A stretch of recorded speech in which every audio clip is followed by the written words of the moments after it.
Good afternoon, everyone. Imagine how the world would be if all of our pets were spayed and neutered.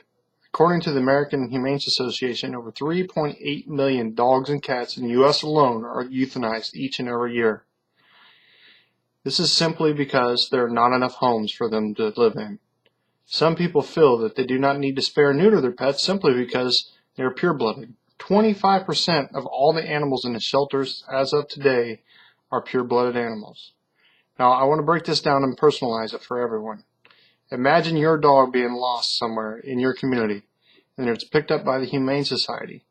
And 2 or 3 days later, you find out that they have your pet, and you go to pick it up, only to find out that it was euthanized itself because there was no room to house it. My name is Justin Hodges, and I'm going to give you some insight to the subject I find very important to me, spaying and neutering your pets. Today I want to talk to you about my personal experience with pets that are dumped, that need to ensure our pets are properly spayed and neutered, and how spaying and neutering helps. Let us first look at my experience of seeing pets dumped into the country, where I used to live and grow up. It was not unusual for my family and I to see a cat or dog left along the side of the road weekly when I lived in the country of Delaware. These animals were never going to be tamed to live in other areas. They were not going to receive veterinary care, so the potential of contacting a disease like rabies is not unheard of. They're out there in the wild and nothing to take care of them. Now that we went over a little bit of my experiences of pets being dumped, let's look at the need for why we need to ensure that our pets are spayed and neutered.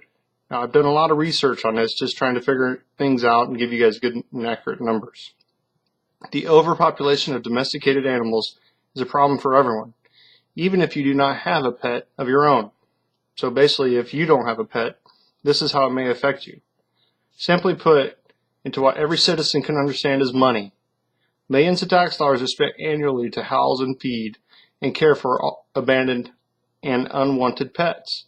So once it's determined that there is no place for the unwanted pet, it is euthanized. As I spoke earlier, the spread of disease is a potential since there are so many animals that cannot be properly cared for.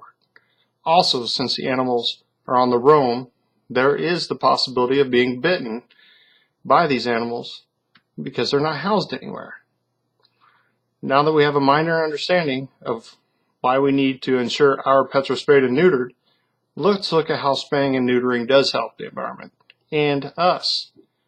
I told you earlier that there are more than 3.7 million pets put to sleep annually in the United States.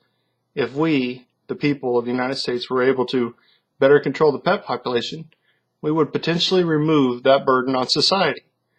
And this is only my discovery and thought into the process, would like to one day see a community not euthanizing pets and taking the assets that you would use for that and spay and neuter them.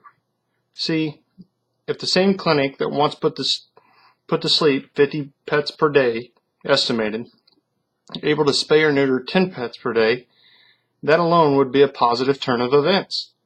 This would lessen the burden when it came to abandoned pets and even lessen the potential for the spread of diseases like rabies.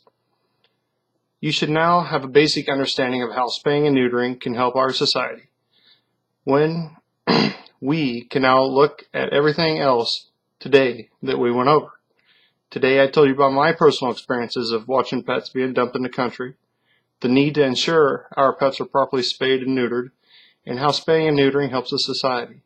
I feel strongly that if we work together, we can all make this better for all those animals that are going to be saved from being euthanized. Thank you, and have a good night.